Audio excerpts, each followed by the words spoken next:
তারা ছিলেন তিব্বতী বর্মী এবং দ্রাবিড় শ্রেণী কয়েকটা সেই জাতিতে যারা ছিলেন তারা ছিল বঙ্গদেশীয়।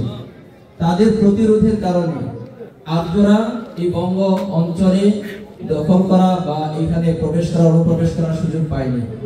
তারা বহু সংগ্রাম যুদ্ধের মাধ্যমে বঙ্গ অঞ্চলে প্রবেশ করতে না পেরে সাংস্কৃতিক আগ্রাসনের মাধ্যমে আর্যরা বঙ্গ অঞ্চলে প্রবেশ করেছিল।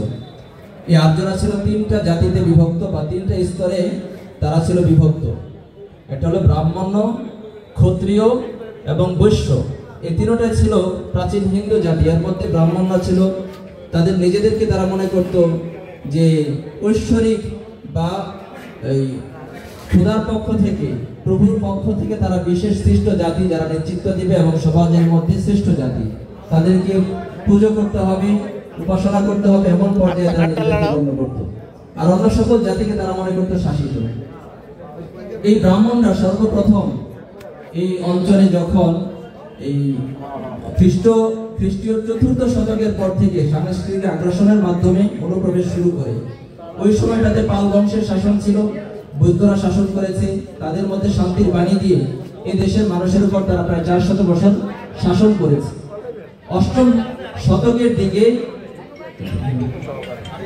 শতকের দিকে সর্বপ্রথম এই পাল বংশ, এই ব্রাহ্মণ্য হিন্দুরা সর্বপ্রথম ক্ষমতা ছিনিয়ে নেওয়ার পরে এই দেশের মধ্যে সেন বংশের শাসন শুরু করে, যার মাধ্যমে জনগণকে নিপীড়ন, নির্যাতন এবং পুরা দেশের এই বঙ্গ অঞ্চল, বিহার, উড়িষ্যা, পশ্চিমবঙ্গ, আসাম, ত্রিপুরা সহ বিশাল এই বঙ্গ অঞ্চলকে তারা শাসন করেছে।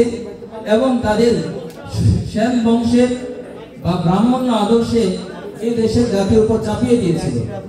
চাপিয়ে দেওয়াটা ছিল এতটাই নিপীড়িত ভাবে, এতটাই নির্যাতন করে চাপিয়ে দেওয়া হয়েছিল যে সেই ব্রাহ্মণ্য হিন্দুদের আদর্শ ব্যতীত কোন রকমের কালচারকে এই দেশের মধ্যে কেউ পালন করা হলে তাকে হত্যা করা হতো, বিভিন্ন রকমের নির্যাতন এবং তাদেরকে নিগৃহীত করে রাখা হতো। সমাজে তাদেরকে বিভিন্ন শ্রেণীতে বিভক্ত করে রেখেছিল। কোরআনে কারিমে সূরাতুল কাসাস নামে একটি সূরা আছে, যে সূরার 2 নম্বর 3 নম্বর আয়াতে আল্লাহ রাব্বুল আলামিন বলেছেন, ফেরাউনের শাসন নীতি ছিল সমাজকে বিভক্ত করে, সমাজের মানুষকে শ্রেণীতে ভাগ করে, তাদেরকে দুর্বল করে তাদের উপর শাসন করা। সেই একই কায়দায় এই ব্রাহ্মণ্য হিন্দুরা, সেন বংশ এই অঞ্চলের উপরে শাসন করার চেষ্টা করেছে, যে কারণে জনগণের ভেতরে খুব জমতে তারা 100 বছরে এই দেশের মধ্যে শাসন ক্ষমতা টিকে রাখতে পারেনি।